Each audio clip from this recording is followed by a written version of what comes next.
just getting started with my pre-vocal warm-ups. La la la la la la la.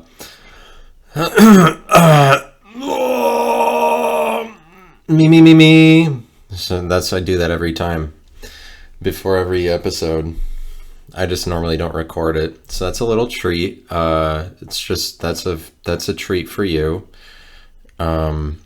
I'm glad that you could take part in this game that I've been putting on this entire time through this podcast, through me speaking. Is the game of the enjoyment of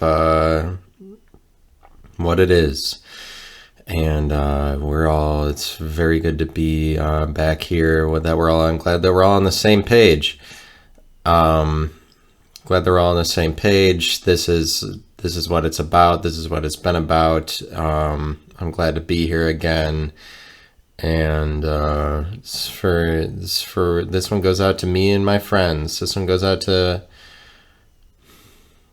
all my friends back in Santa Ana. Love you. This one goes out to all my friends out on the southern coast. God bless you. Watch out for those. Whatever. You find motivation in whatever place you want is what I find. You just got to stay motivated. You got to stay powerful. You got to stay strong. You gotta use your power to stay motivated, feel motivated, and be motivated, and strengthen your motivation. You should practice strengthening your motivation on a daily basis. Motivation should be your muscle. Your muscle, the tongue is the strongest muscle in the body, isn't it? So if you know anything about motivation, you have a strong tongue. Strengthen your tongue. Strengthify your tongue on a regular basis. That should be representative of that you strengthen your entire body. Your tongue is the archetypal muscle for seeing as that it's the strongest muscle. So if you strengthen your tongue, you strengthen your entire body. I don't know if you realize, just symbolically. You don't need to strengthen yourself realistically, just symbolically. Symbolic strength is the same thing as regular strength. And if you see strength across all of time, then you understand that it's actually just symbolic. Just any strength that you would be is just the same as anybody else's. So, but that's in line with my rhetoric. That's in line with my rhetoric, not yours. My rhetoric. I get rhetoric. I get damn rhetorical shit. I get rhetorical on. I kill it in a rhetoric. I kill it when I kill it on. I kill it. I kill it with my own rhetoric. Damn, I heard your podcast. You were killing it with your own rhetoric and your own speech is what I heard that's what shone through brighter than the fucking sun was the rhetoric that you repeated for people to hear. I repeat if you didn't hear my point once, I'll say it again, but that's just because I gotta approach this recording like I need a hole in the head, right? Isn't that how it's supposed to be approached? I gotta approach this. It doesn't really matter what you say in any given moment. That's what I believe. I just don't care about anything anymore. It's just whatever. I just destroy. Like, I like Joe Rogan one day and then fuck you, Joe Rogan, the next. Like, it's just there's no stability in my life. I try to have heroes and they go away. I am my only hero. And you should see heroism in me. I am my only hero. That's my commitment to being one. I don't have anything. Only the things produced in my mind are interesting to me. And so that's because why would I relate myself to an inferior world? It's tough to live in a world full of people who just aren't as intellectually capable as I am. I search day and night for competence and I can't find any of it. It's just me competent is at this level, and then everybody else. It's just so difficult for me to even have a conversation with anybody, just seeing is that they're so much less intelligent than I am. And that's a problem. That's something I struggle with on a daily basis. It's tough to be so smart that nobody else even compares. And but you know what? That's the burden. That's the price you pay for being as gifted as I am. I'm just very intellectually driven, and that I think that pays off for me. It pays off for me, seeing as that I get to live as this. Nobody else gets to understand how great that I am. Besides what I would talk about with myself, and it's just like, did you? I hope that you signed up to. I hope you signed up for my discernment. I hope you signed up for my series of discernment lectures based around my ability to discern. I'm running a gauntlet of them up and down the West Coast coming this October, and hopefully that's going to extend. Seeing as well, it's gonna depend on the original success of the tour. The first gauntlet, we're hoping to make it a 4-parter, and then that's the original gauntlet. It's a series of lectures I'm giving in October about my ability to discern and my ability to express my own logic, so that my logic can be thrust on an undeserving, a deserving world. I wish that the world understood how much it deserved my arguments, my story, my logic, and my rhetoric, but they don't quite understand the point. They just don't understand how intentional I am about expressing what I want to share. And that's the problem I run into. It's like I can run a gauntlet of lectures. The lectures are called Discerning, a quality expressed by the discerning elite. That's what my lecture circuit is going to be called, and the part 1 is going to be held this October. The dates are going to be released in late September, and the times will be released in October for the gauntlet I'm running, and it's for the circuit series, for the Circuit City sponsored circuit that I'm running in October. For the dates are going to be released in late September. It's going to be called Discernment, discerning as expressed by the discerning, discernment as spoken by the discerning elite, a quality reflected by the discerning elite is discernment. I mean, I hope that it's just that the circuit will be based around, it's just an explanation of why you should listen to my podcast, or that the podcasting few who have the authority for discernment, they get to tell you who's able to discern, or what discernment is the best. And it's just about how discerning I am, and that you should listen, like the benefit you'll receive from listening to my specific discernment, my ability to discern. It's my ability to discern, but because of that, it allows me to realize, like, I've gotten to a place where I realize that my discernment is above other people's discernment. And so, like, that, because I've reached that point, not other people don't know that, but like I know that because I am so discerning. Because I've reached that point, I have the authority to tell you who's discerning and who isn't, but to tell you how discerning that I am. And I hope that you'll sign up to hear me talk about why you should listen to the talking that comes from the discerning few.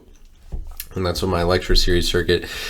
And so we're already selling out, and we'll probably open stage 2 of the lecture circuit in Texas. We're going to call it the part 2, the Texas tour. And as long as we launch it, we're hoping to launch, and it's going to be, that one's going to be a really involved launch. That one's going to be lights, cameras, like that one's going to be marketed.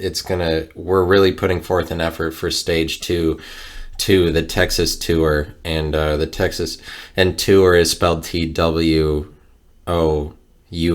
for tour, because because it's the stage 2, the Texas tour for discernment, my equality expressed and spoken by the discerning few, equality for the discerning. But it's just about my discernment. Like, it's like I am discerning, and it's really a blessing that the world has evolved for you to hear what it is that I have to say, is because I'm not expendable in any way. Like, it's my messages are important for the world, and that's the world. That's what's important about the world now in this modern day, is that, like, the people whose messages are important are, you finally get to hear them, and like the discerning few are like the only people that are going to be able to tell you that that's the place that we've arrived at.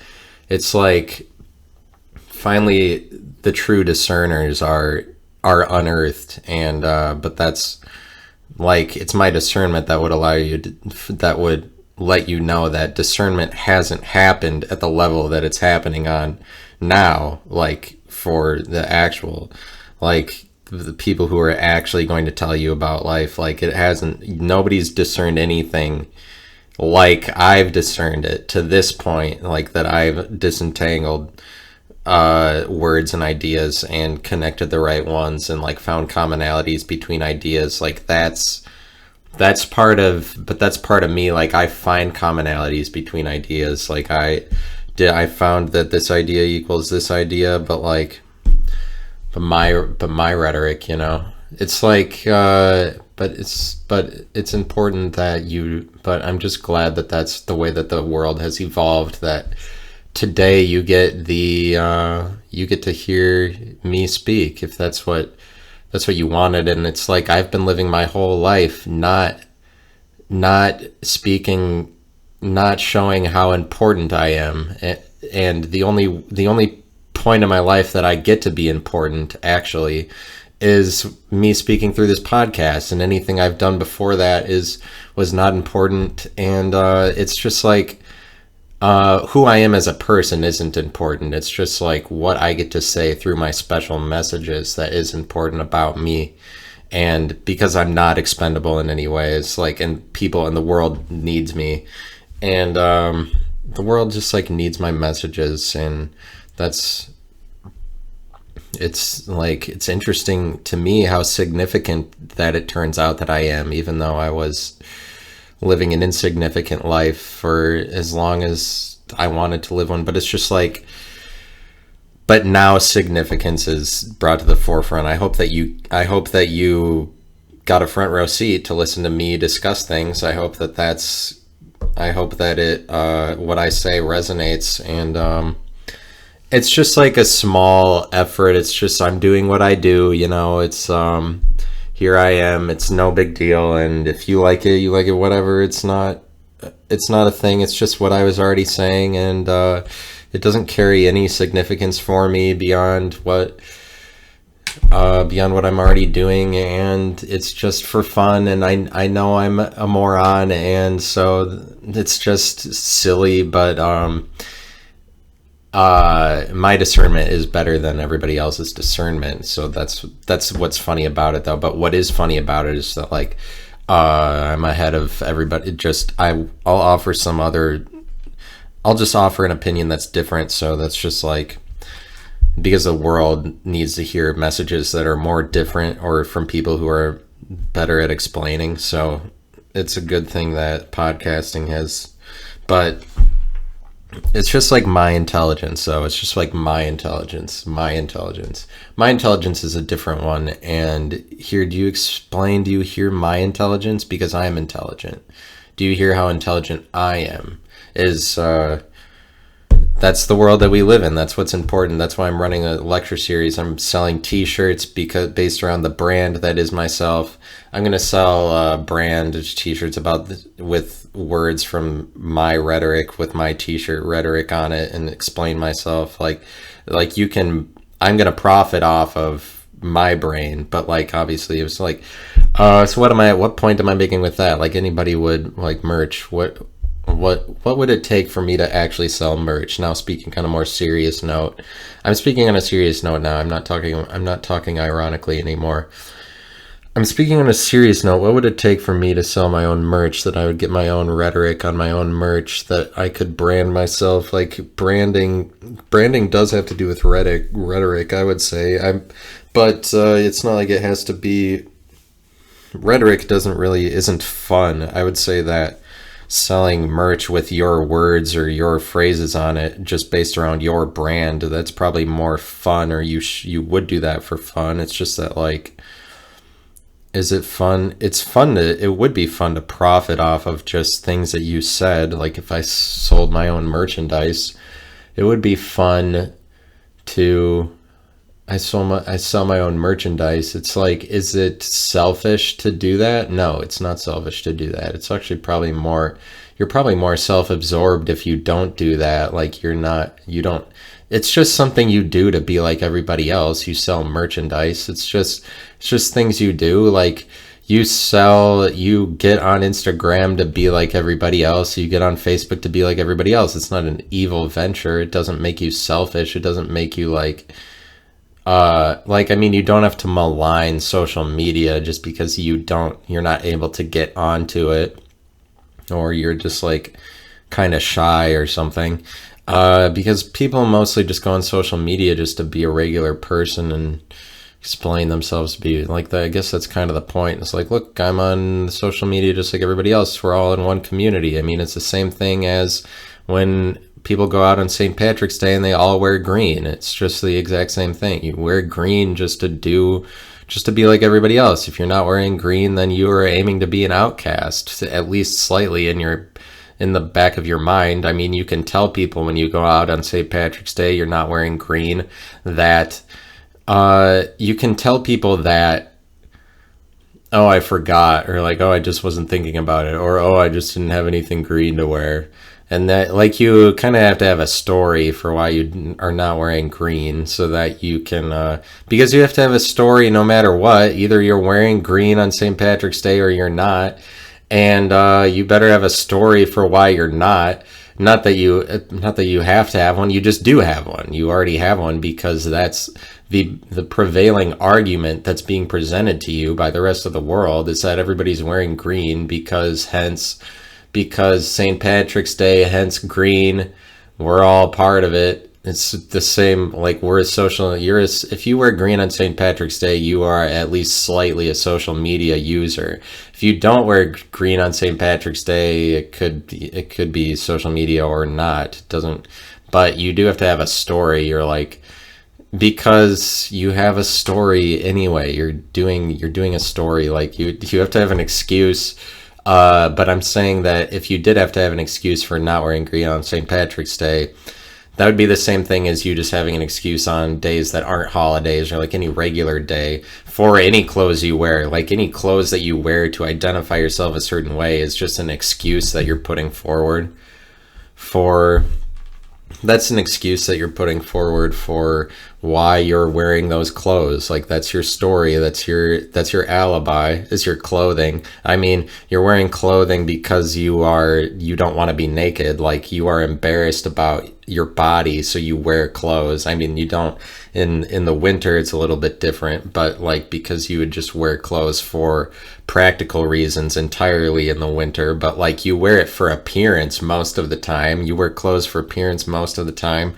And for the same reason you wear green on St. Patrick's Day. It's just for appearance. It's just to be appearing like everybody else. And if you don't want to appear like everybody else, then you're not going to wear, you're probably more inclined to not wear green. But then you have to have a story for that too. Same way that you have to have a story for that too. I guess the same way that you would, well, it's like everybody it's different just wearing clothes. Everybody has to wear clothes. Like, that transcends that you would get to have a counter argument to wearing clothes, because society already knows everybody's supposed to be wearing clothing at all times. And but like, whatever specific way you identify yourself, like, that's kind of just your argument. You're like, well, I'm this person, see, like, I'm slightly a skater or something, or whatever, like some. And not that you'd have to be a skater, it's just like derivative of a skater, general clothing that arises as a result of a skater trend that used to be a bigger deal 15 years ago, but it lives on through clothing that it influenced. Even if today you're not a skater, or a lot of the people that wear skating clothing aren't skaters anymore, it harkens, you wear skater clothing, it harkens back to your youth where you're like, yep, that's what I used to be, and it's still kind of vintage to be skatery now, like, but because I was that back in the day, that's a way I would identify myself if I was pursuing my dreams or whatever. Like, you wear clothes that are indicative of your dreams because they're like, or like indicative of what you truly are. I mean, if you're dressing correctly, if you're taking on clothes the correct way in life, you are dressing how you want to, but you're just like, you're explaining who you are. You want to explain who you are because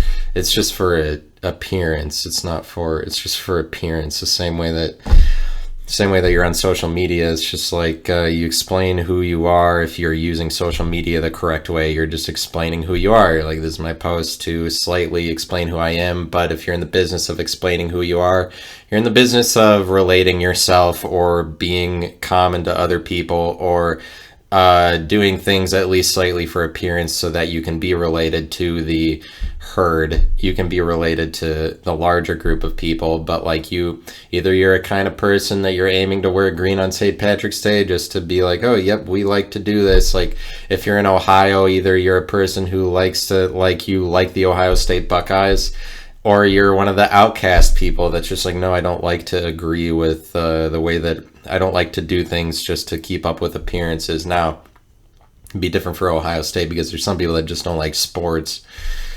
But it's just like, no, maybe that doesn't exactly line up. It doesn't matter that you like the Ohio State Buckeyes if you're in Ohio, and then you're an outcast if you don't. More so in Ohio than in other states. Like, it's a bit more of a thing you have to do to agree with everybody, is to like Ohio State. Even if you don't like them, then you would have to do in Wisconsin. You don't have to like the Badgers. If, like, nobody would think that you were trying to position yourself against anybody if you openly said, I don't like the Badgers, and lived in Wisconsin. I think it's a little bit different in Ohio. You can't just be like, oh, I don't like Ohio State when you're from Ohio. Then people will understand you to be trying to be an outcast on purpose, probably. But like, it's not like you would do the same thing for people who don't wear green on St. Patrick's Day, but you have to have a story if you don't wear green on St. Patrick's Day. So what does that have to do with this? Wow, I'm only 24 minutes in. I wonder how much of that I'll edit out. Like, I say the time and then I edit some stuff out, and then the time is different and from what I said, but I still leave in that I said the time, and even though it doesn't apply accurately anymore because I edit something out, so it changes the time that I said the time, because the amount of time... I can't believe I'm only 24 minutes in, though. And I just feel like sharing some of my own rhetoric. Like, you know that subjectivity is the opposite of objectivity. Do you know that duality between subjectivity and objectivity? Subjectivity and objectivity, objectivity and subjectivity, infinity and finiteness, infinite finiteness. It's just what you are in the present moment. You know that? It's just what you are in the present. It's just like, there's better things to be. You have a limited imagination. Your imagination is limited. There's better things to be. If you didn't have a limited imagination, then you'd understand that there were better things to be. If you just understood, because having a limited imagination is not understanding yourself to be more than what you are, that you would limit, but you're just like a self-limited. You're going to self-limit yourself to not understand your self-limits, whatever. You just have a limited imagination. There's better things to be. It's just like what you are, so you can approach it's better to be what you are, and it's just to follow your Follow your aspirations to be living in the present moment, to not have a limited imagination, so you can be, because there's different things to be, because there's other things you can realize there's more identities to be. You get to choose your identity. You get to be so many identities. Don't make it so that you're a singular identity. Don't make it so that you're a singular identity. Fuck having an identity. Fuck any idea. Fuck any modern day idea. Fuck all of these things. Authorities are constructs. Authorities are constructs. Constructs are authorities. This is my rhetoric. My rhetoric is thus. Thus speaketh my rhetoric, as spoken from unattributed to, attributably to this discerning figure in front of you, spoken through the logic of my expressible discernment, living through the words, because it's the words. The words are just definitions, and definitions are just words, and words are just borders, and borders are just boundaries. Definitions, the shape of a definition as it's constructed when you see an object in the world, it's just a construct because it's based a definition. The borders of it can't be eclipsed through anything but the single definition, but that definition is one identity and is one authority. But there's authorities. We deconstruct authorities, and there's authorities in the world, and there are borders, and an authority is just a border. And it's kind of like a word is the same thing as an authority or a definition or a corporation or a civilization or a word or a planet, and they're all, one is one everywhere, you know? It's just like one is one everywhere. This is my rhetoric. One is one everywhere. The planets, the city, a state, a country, they're all one, is in terms of they are one individual. They're one individual, so they're one individual. They express a different comparable rate. Relativity among individual singularities. Singular instances is relativity itself. Relativity is time. Time is relativity. But your acknowledgement of time is just your relative perception of it relative to other perceptions. You acknowledge time, you speak about it differently. Time is up to interpretation. Time is interpretation. All different planets orbit at different relative rates because they understand time differently. Time is interpretational. That's the same thing as it being relative. Relativity is time. Time is relativity. It's like there's borders around. But there's borders around different authorities. Different authorities represent different relative rates, authorities, and there's a city is like a city. You put the borders around a city, that's just a construct. A construct is like an authority is like in a construct authority. This is my rhetoric. Believe you me.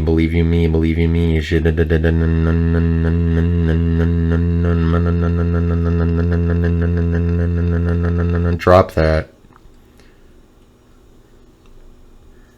The identity, spoken word album, spoken through the rhetoric of my not expendable nature. I'm definitely for you. I'm for you. I'm on your side. Here I am expressing what is my viewpoints. Here I am expressing my viewpoints, spoken because the world needs my argument, you know. Now I'm back to irony. I'm back to irony because I don't think I was being ironic when I was expressing my actual rhetoric in life.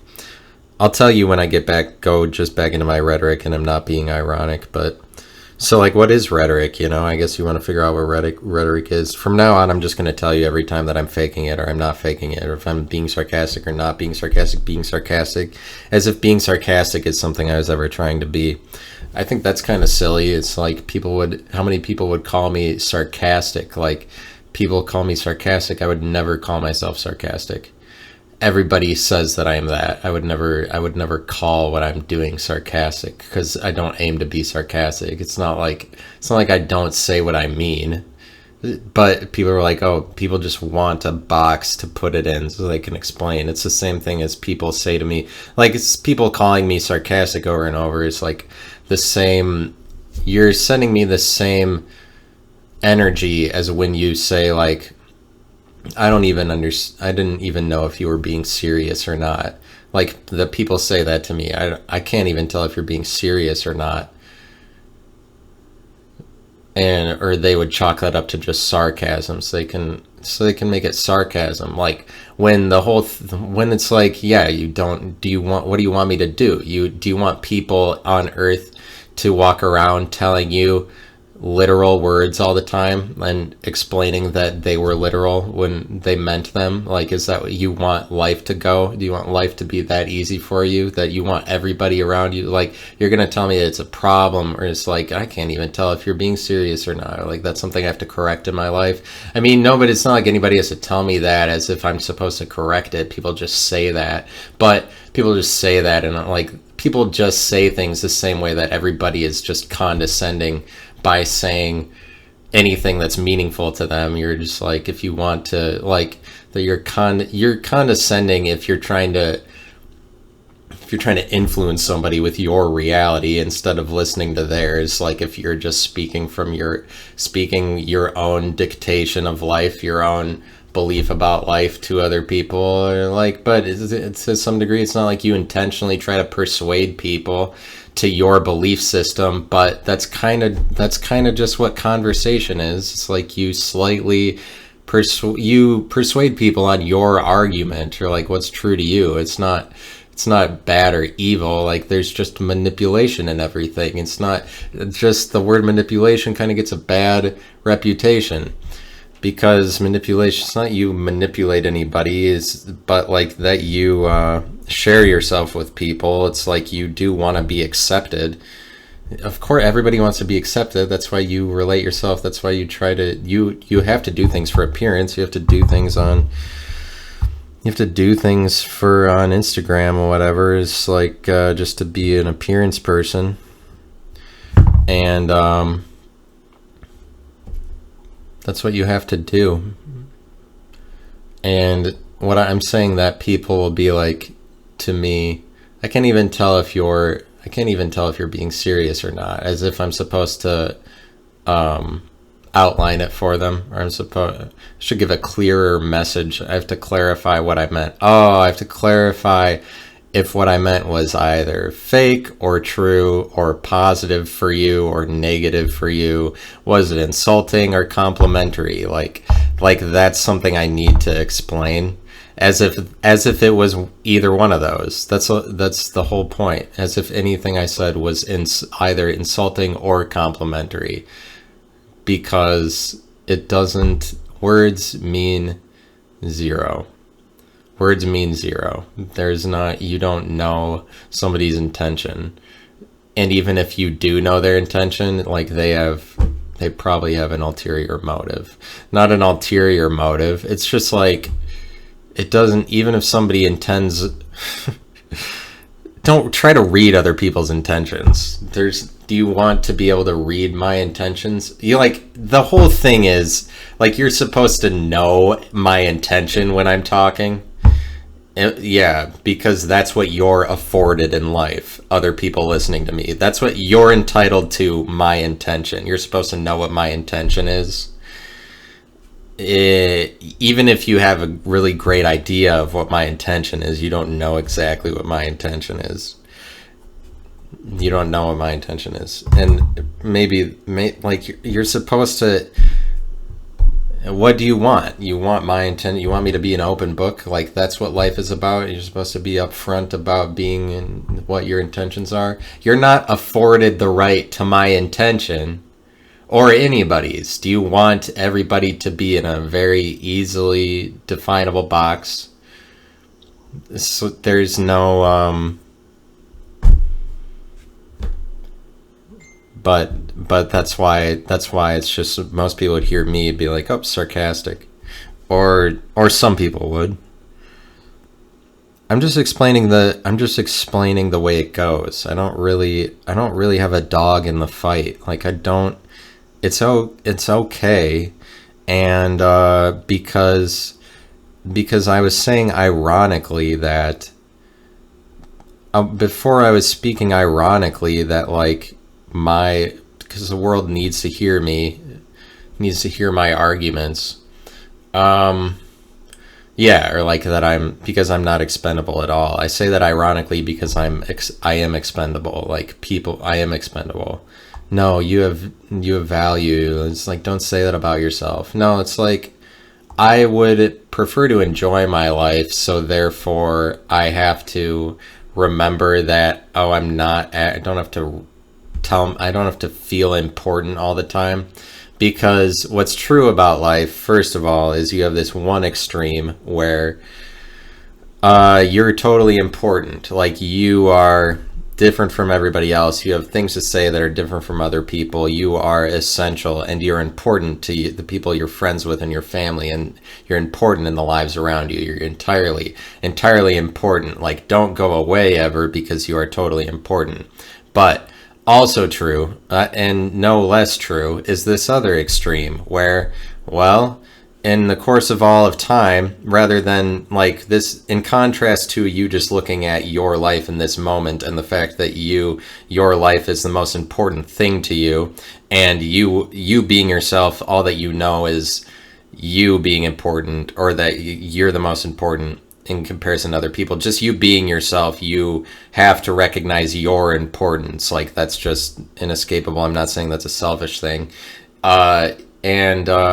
You recognize that in the moment. You only understand things in terms of what you are speaking yourself through in the given moment, and the context of your life in the present moment, which are contexts influenced by fads and trends and phenomena that are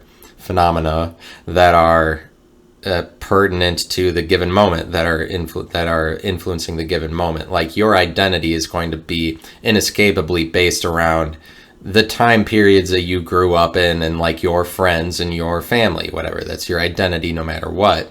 But in contrast to that viewpoint where you only understand your importance and like through the time period you lived in, is that if you look at everything through all the course of time, then you understand that you are not important, because you just die the same way everything else does. So it's like, that's another extreme that's also entirely true about life, that I will die and nobody will remember me. And your fear of recognizing that truth will prevent you from reaping the reward and benefit of understanding it. Because if you actually look at that the way that it is, if you view that unbiasedly, and you're like, oh yeah, I will die and never be remembered, then you get to partake in the enjoyment of life from knowing that it's like, it's fine. Like, the world doesn't need you totally, as long as you look at that extreme. There's this other extreme that tells you the entire opposite thing, but both extremes are true. They're just overlaid with each other or something. Like, that's part of why things are so confusing. It's kind of like dualities like that, or overlaid, like opposing dualities like that exist, and you kind of have to pick between one of them. But it's like you just fall somewhere on the spectrum between the two extremes, and how much you believe you're either important or how much you believe you're not important. And you don't necessarily have to be pessimistic it doesn't make you pessimistic automatically by looking at that you'll die and be forgotten.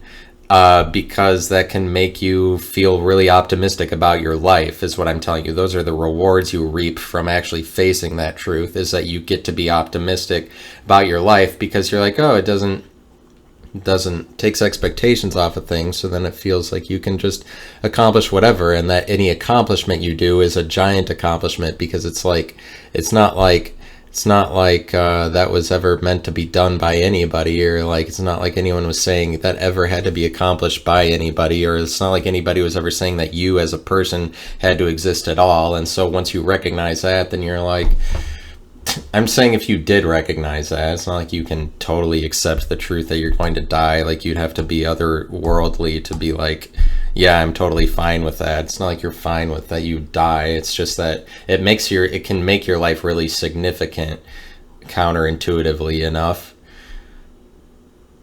That's all I'm saying. It's just like, it's not, if you recognize both extremes, then you're like, oh, it's okay. It's okay. Because the things I say aren't actually that great. And that's why I'm like, ironically like saying that I'm expendable or whatever. Because that's fun for me. Because it's fun. Because this podcast is fun for me. Because I have fun with the podcast, and I will inhibit myself from having fun if I have to keep acting like I have to carry myself with this level of importance all the time. because it's not more relatively truthful for me to say that I'm very important. And I'm just so devoted to the truth. I'm a slave to the truth. Like, go farther to the truth. Tell me more of the truth. I need to go further. I will shake off all preconceived notions of my original self in order to change myself towards the truth, because my devotion to the truth is better than other people's devotion to the truth. But that's what I have to sell you on in order for me to get viewership, because as long as I'm having fun with it, I will try to get people to listen. And so I'm the most true, bitch. I'm the most true that there was. There's no more before or after me. The truth that I come forth with, that pours out of my mouth, is more discerning and more a waterfall of truth that's going to overwhelm you with validity that you weren't concerning yourself with before. Like, you weren't even concerning yourself with things that I was saying before I said them, and now the argument, I'm the most true. But I'm the most true, so then you have to listen to me because of how much speak truth I am, because I recognize both sides of it. Ooh, I sell you on that. I know that I recognize the duality. I sell you on that I'm not a liberal or a conservative, even though it kind of shows which one you are eventually at some point. Like, it's revealed to be that you're a conservative. Oh shit, people figured you out. Like, people figure out I'm a conservative, god damn it, whatever. But I try to give it both sides. I don't want to be on either one of them. I like the liberals. Like, it's just the liberal viewpoint is just as good as a conservative viewpoint. I feel like I recognize that. But if it comes across that I am just a conservative, then that's just what it comes across as. There's nothing I can do about that. And I'm just so truthful. Like, just the most truthful. But I'm just saying, like, my rhetoric would point to that, but rhetoric wouldn't point to that. Rhetoric isn't true. Rhetoric is just as long as I'm on the topic of rhetoric. It's not like this whole podcast to this point was pointing towards rhetoric, but in some ways it was.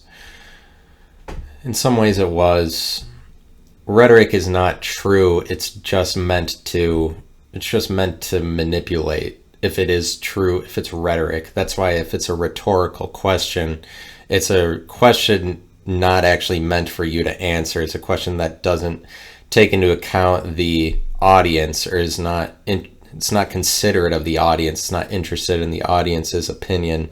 It doesn't care about the input of the audience. Is rhetoric. It's just designed to guide the audience in the direction of that the speaker wants the audience to be guided. And so it's more manipulative. I mean, if it's up to the speaker, if it's just the speaker's plan and the audience is part of the plan, then the speaker is not interested in the audience's output in that scenario. He's just he or she is just trying to lead the audience. If the audience had input, then the audience is influencing the plan of the entire group of people in some direction. But if the audience doesn't get to say to influence the direction that the group is going with whatever the conversation is about, if you're trying to arrive at some conclusion between a speaker and an audience, and the audience is allowed to give some input, then that shows that the audience gets to dictate the story of it too, or that the story is about the audience, or the audience gets to say it's their story. But like,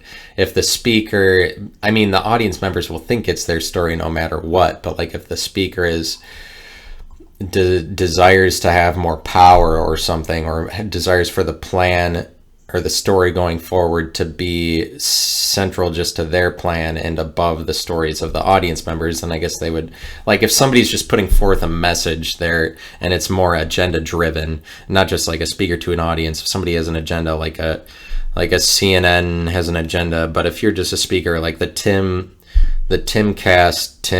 Pool podcast, that it's become entirely just hooray Trump, hooray Donald Trump. It's entirely one-sided, entirely conservative. The Tim Pool podcast, which makes it agenda driven, but like he's trying to guide the audience towards voting for Trump, and it's just like about his plan. He's not interested in Tim Pool is not interested in his audience members giving input that is like contrary to the dictation of follow Trump or vote for Trump, because you, as being part of his audience, are just supposed to vote for Trump. That's like, if you are watching the Tim Pool podcast every day, you are voting for Trump. You're on the same page as him and all your audience members. It's more of an agenda, it's more of a cartel or a group designed just all on the same page saying the same things. It's not designed for members of the group to raise contradictory opinions, like the Tim Pool podcast group, like his audience, his gang group brand, whatever, like that he's building, his audience that he's building. It's kind of him being the speaker. It's about his plan. And so, like, if he's asking a question to his audience, Everett will, like, because he just has this mantra designed to aim you towards the truth that Trump is the better candidate or whatever, like conservative politics are the correct politics in this time period, is kind of what he's arguing. Like, that's his argument. He's not going to be asking his supporters any questions because he doesn't care about their input. Like, so he's not going to, any question he'd ask would be rhetorical or just in line with the mantra that he's already speaking. It's in line with you speaking what is your own dictations, discernment, and logic on life. If you are asking rhetorical questions, you're involved in a speech it just speaks to the one-sidedness of your speech, that you're not caring to, and it would point to, like, you're not necessarily trying to help out the audience members so much as you're trying to further an agenda. And so, like, rhetoric is more associated with agenda, but rhetoric is CNN's of the world will speak through their rhetorics. They will speak through their rhetorics. They're going to speak through their damn rhetorics because they're going to speak through rhetoric. But like CNN, MSNBC, and Fox News to some extent, but like just the Washington Post, and Fox News, Washington Post, and the Washington Post are all on the same page. Generally speaking, the New York Times and NPR, really, there's like a lot of them have the same messages and have the same rhetoric. And when a news story comes up, a lot of those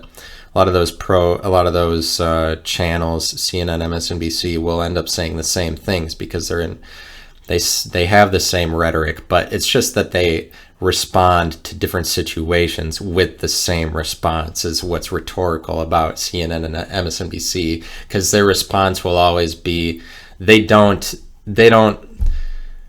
vary their responses for different situations, does CNN. Like, if there's one Trump supporter saying this, like if there's a story involving Trump supporters here or a story involving Trump here, like a Trump rally here, they will respond to that the exact same way because their speech is entirely rhetorical, because they'll just be like, oh, the Trump supporters are awful here, or this rally was awful here, or Trump supporters are just racist or homophobic. They're trying to raise hell over here, they're trying to screw up people's lives over here. They respond the same way to different situations, to different people. There's differences among Trump supporters, and CNN will respond to every single Trump supporter the exact same way, be in the same way that they're very rhetorical, because they don't take situations as different from each other. They say that they're all they say that every Trump supporter is the same, and so but they're going to respond to it the same way. They're going to say the same things in response because they don't let their opinions vary, but that's just, they limit themselves to an agenda, to a mindset, to a mentality that causes them to spit out the same words for what are different situations. They will apply the same term to different people, though there's many different Trump supporters, but they do the identity politics, which, like, the significance of a term identity politics is that the person utilizing identity politics is superimposing a singular label over a giant group of people, like they call all Trump supporters racist, or or all of them, or all conservatives are homophobic. Like, that's identity politics. And Ben Shapiro will get on the left for identity politics quite a bit. Like, it's the identity politics of the left, which is what they do. But he's getting on them for their rhetoric, which is, their rhetoric is, you say the same words for what are different situations. If you're superimposing the same term, like, it doesn't have to be a title that you give to somebody, it can just be a word coming out of your mouth. Like, CNN has the same words for things. Like, and it goes so far as to, when they use the word anecdotally or just anecdotal evidence, they use the word anecdotal to describe all kinds of evidence that are not pinned down already. There's just anecdotal. They superimpose that over everything because that's part of their rhetoric. They don't look at one anecdotal evidence and try to see if it was more investigated on, like it's more factual. They're not going to use different words for that, but like, anecdotal will be part of their rhetoric and does further their agenda, even though it seems kind of innocuous, the use of the word anecdotal. It furthers their agenda because it furthers their agenda because they get to call, it's just a new word that makes them sound intelligent, that they get to use to call everything invalid. Anecdotal is just a word they use to invalidate information that comes their way that they don't like. They just call anything that sort of contradicts their opinion anecdotal. They superimpose that over it because it's a way for them to invalidate people. It's a way for them to invalidate people's arguments or stories that come their way that they don't like. They just say it's anecdotal because it's not factual, but it's just like, they do that with all kinds of things. They're just rhetorical in that way. They give rhetoric, but it extends to political candidates that are just entirely figureheads propped up by the Democratic Party, where the Democratic Party is just totally relative to the mainstream media. They're like, the Democratic Party, it extends to the Democratic Party that they'll prop up these candidates that spit out rhetoric that's specific to a mainstream media or a Democratic Party message. Like there's a couple candidates for the Democratic primaries, a couple nominees that were just there to be rhetoric spitters for the Democratic message, for the general Democratic mainstream media message. Like Kamala Harris, Julian Castro, and Cory Booker were just three people that are not people at all, just nonsense nominees that the Democratic Party was hoping would be people that caught on. And that, like, the Democratic Party and the mainstream media are both on the same side of these candidates, because these candidates all say the exact same things generally, and even respond on Twitter the same ways to cultural events, to current events. Like, they respond to current events the same way on Twitter. Like Cory Booker and Kamala Harris will put the same Twitter message in response to things, and like the rhetoric of it. There's the rhetoric. Your rhetoric is going to be specific to you and specific to what you want, but I guess you're maybe in a position where you're trying to get people on your side if you're expressing any sort of rhetoric at all. Like, you're somebody who wants other people to hear you or something like that. Maybe then you're going to be rhetorical. That I would be rhetorical, like that I would end up rhetorical is kind of like, that's where you as an entertainer, that's where it starts to die. That's where it starts to not be fun for you. And if it becomes more an agenda or something, is the point that you die as an entertainer, or just like that it's just for fun. That's the point that it's not for fun anymore. Is if you start being rhetorical, if you start trying to guide people in an exact direction, or that, like, if the people listening to me had to be on the same page as me or something, they'd agree with what I was saying, like, that wouldn't be fun. That wouldn't even be fun for me to try to get everybody to, like, but if I was having fun with it, then it wouldn't be rhetorical. If I was having fun with it, I would approach different situations differently and then describe those situations different ways, rather than that I would go through whatever is happening in my regular everyday life, and then have new ideas about what to say on the podcast as a result of like things that I would want to say as going through my life. And then if I express those ideas through the same examples and words that I was using before, then that's rhetorical. If I'm superimposing words that I've used before over new situations as an explanation for those situations, I use the same examples, then that gets to be rhetorical because of that gets to be rhetorical because I'm not expressing it how I would want to. I'm just going back to something that I feel like worked in the past, or something that I'm familiar with, or something like, because you would use your rhetoric in part because it's familiar to you, or it's like if you feel like that was a well executed example, you can go back to it. You can use the same example again, and like you can use what's already happened again. It's a more repetitious thing that you're using the same thing over and over again. It doesn't give credit to your new experiences in life if you're being rhetorical, or if you have an agenda. It doesn't give credit to the adaptiveness of the world, or of time, or of the situations in your life. You're not giving credit to the changing circumstances in your life if you have an agenda, or if you are going back to your own rhetoric, because your own rhetoric, well, you can describe a different situation, and it's only just if you intend the same things through it. Like if you want people to believe it a certain way. So it's like, that maybe isn't necessarily rhetoric, but maybe it is. Rhetoric seems like it's generally always manipulative like that. If you want people to believe something a certain way, then it is manipulative. If you want them to see you a certain way, you don't allow other people to judge it how they judge it, or just have their own opinion on you and your circumstances in life. Like if I was doing this podcast, I wanted you to see me a certain way, then I would start using rhetoric, or I would try to make it so that you saw me the way that you were supposed to. Like I just wanted you to see me a certain way, I would probably use the same terms.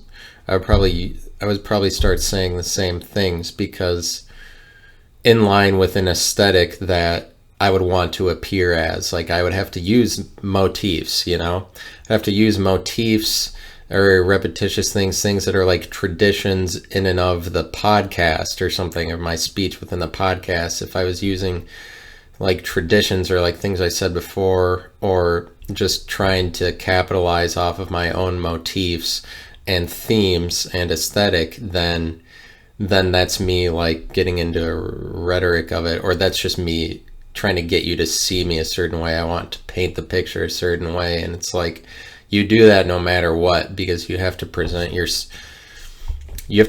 story to other people so that they can see it and find value in it. You have to try to be accepted by people because you want to be accepted by people. It's just that maybe I'm just arguing for a more inclusive aesthetic, that you would be able to include anything, but so that would still be, your aesthetic is something that is aesthetic.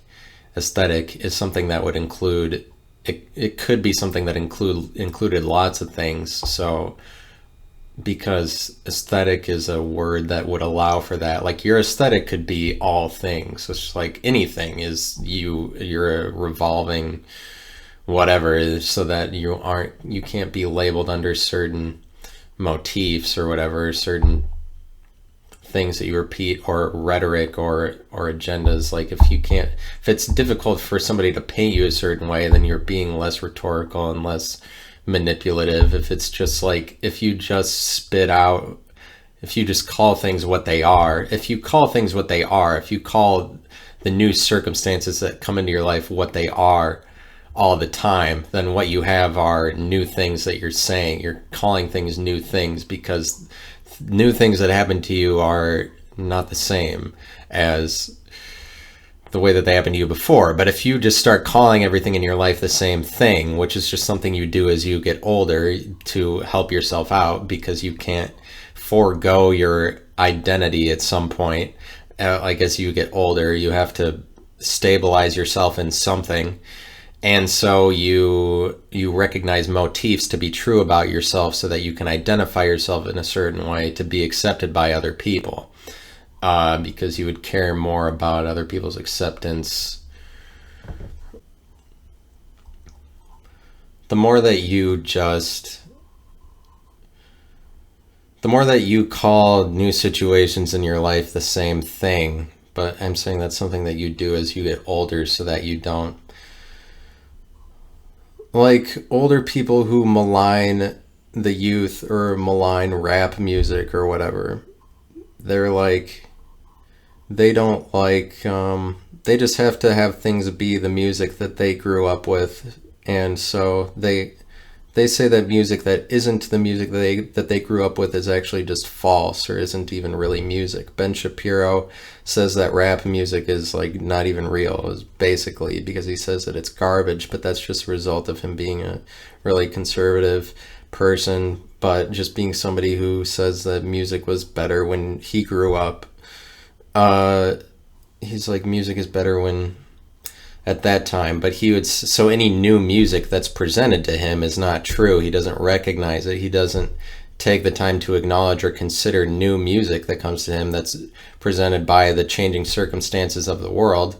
He just calls it bad. He just calls it shitty. Like he says he will apply the same term to changing circumstances, but that's in some ways rhetorical because it speaks to an agenda he has to argue, his own agenda just for him individually. It speaks to his own arguments for that he wants to present the reality where relevancy is spoken through the time period he grew up in rather than that relevancy is right now. What he wants to present to you is that his relevancy in the world is what's true, and he has to say that in order to do that for himself. Apparently he has to say that current music is all shitty, but that's just, he has to argue his reality, and part of his reality is the specific time period he grew up in.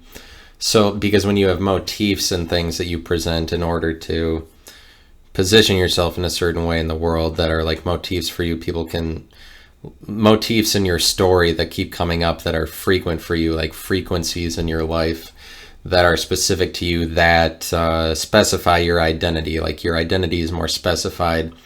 You can more specify an identity in somebody else the more frequencies you see in them, the more things you see them do frequently, the more that you can see their patterns. The more that you know people's patterns, the more that you can actually build an identity for somebody else, the same way that you can pin down somebody's aesthetic more easily, the more that those motifs present themselves, or the frequencies of somebody's actions present themselves. Like, and for some people, they just stick to certain things, and like that's always what they are, so that other people know to identify them that way, and that makes the whole process easier. They can forego the whole problem with trying to be accepted if you just like stick to certain things that are always your aesthetic, or you're like, oh, this person is always like this. Some people don't care about looking mysterious at all, or like, some people don't care about, like, some people are all right with just being the motifs that they already are, rather than aiming to present new motifs as applicable to new situations in their life or whatever. Like, some people are okay with,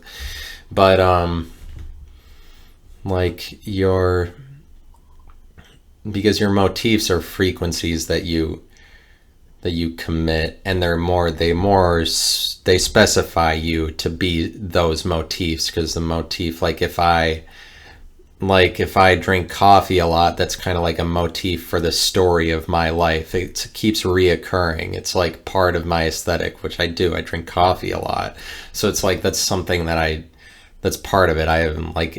It's a relationship I have to coffee, and the more frequently you partake in it is the more strongly associated that coffee is to your story. The more it's part of your identity. And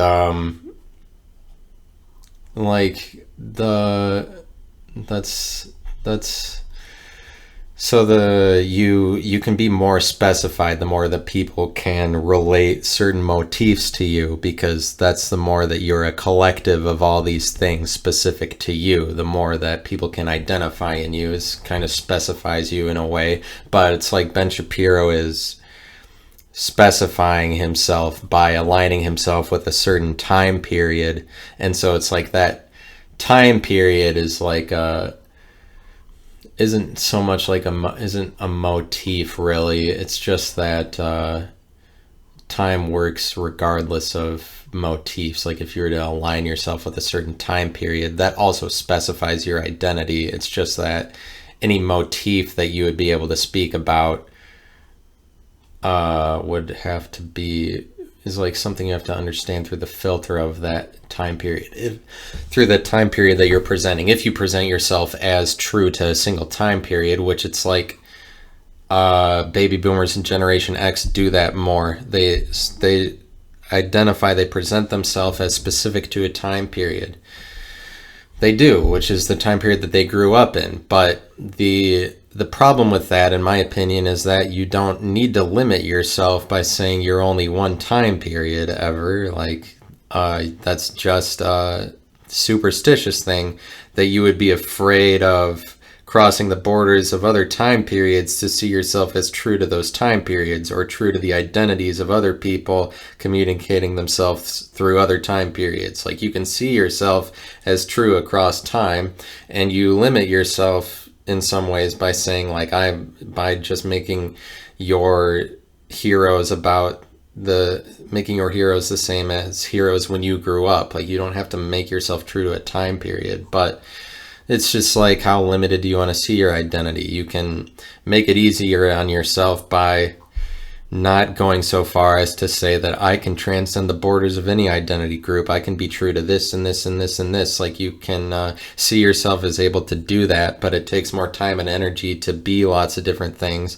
be true to lots of different people groups. But maybe it's not so much time and energy as the sacrifice as, like, you don't get to know who you are is maybe the sacrifice. Like, if you say that you are all these different things, that's the sacrifice of not limiting yourself so as to be lots of identities. But you can simplify something for yourself by saying, kids these days all that they do is stupid. I can't believe this on their phones, whatever is stupid. What is true about life to me is when I grew up. You can simplify things for yourself that way. Make it so that you limit your identity to a time period if you want to. It's just that you don't have to. And I think that that's what my generation recognizes, whether or not individuals in my generation actually make themselves more ambiguous in their identities. I think that they just recognize that you don't have to limit yourself to a time period, or at least I do. But you get rhetorical the more repetitive that you is. And let me look up the definition for rhetoric. But anyways, I guess I'm saying I would be more rhetorical. That would lead to more rhetoric if I said that I had to live through one time period, because then you have to speak of things through that time period. If that's what's true to you, then you have to use language specific to that time period. You don't get to influence yourself with new music, new language that happens now.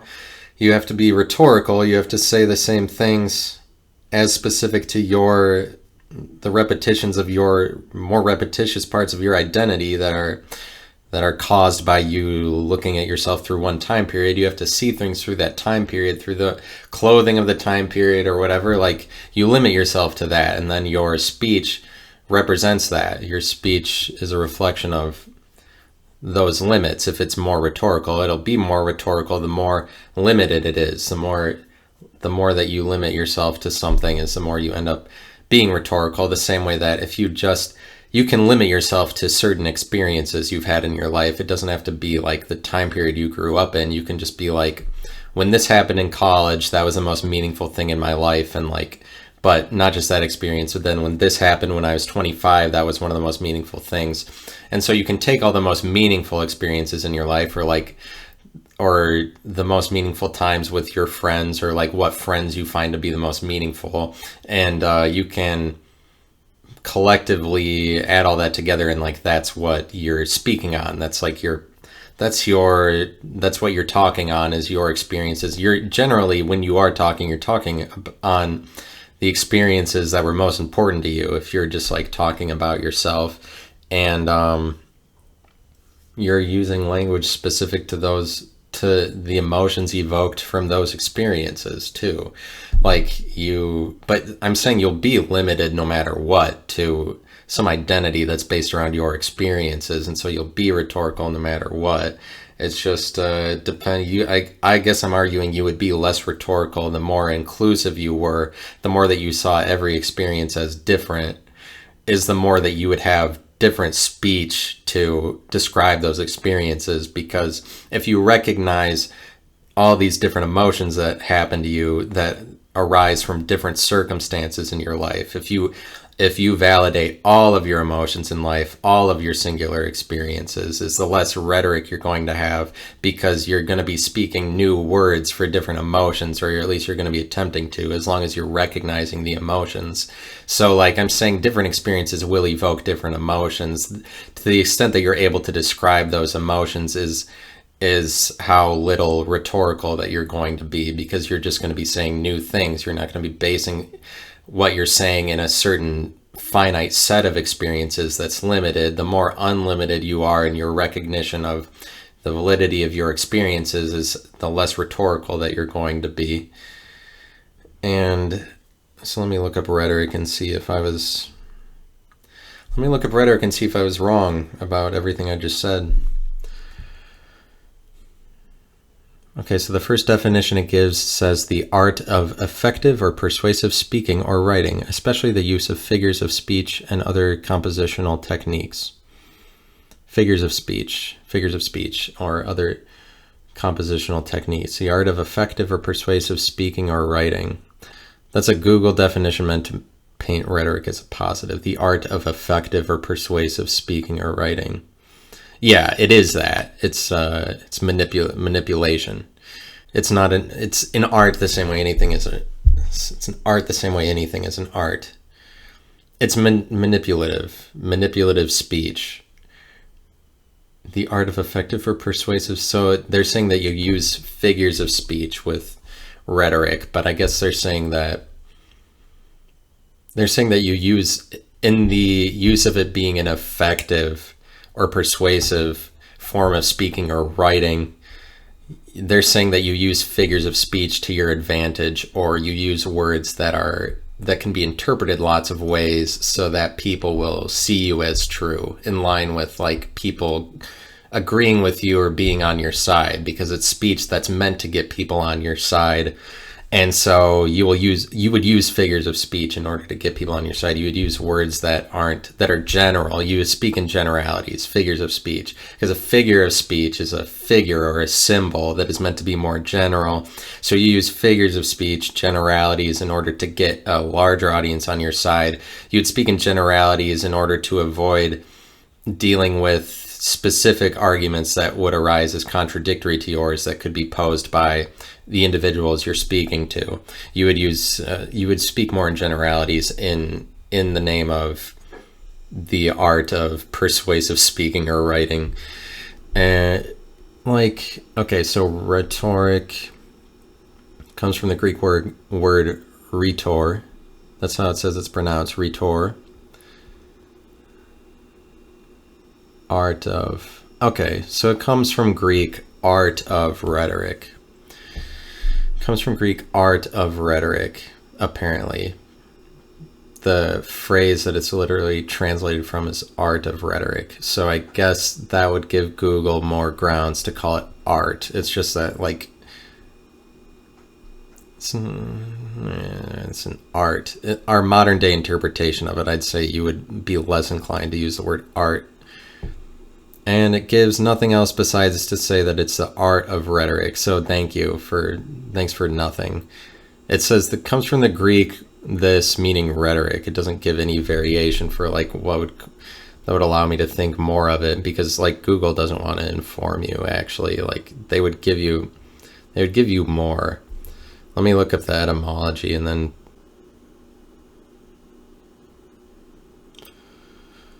comes from Greek rhetoric techne, which is like the same as what gives you the art of rhetoric in Greek that I was describing before, but it literally means art of an orator. Yeah.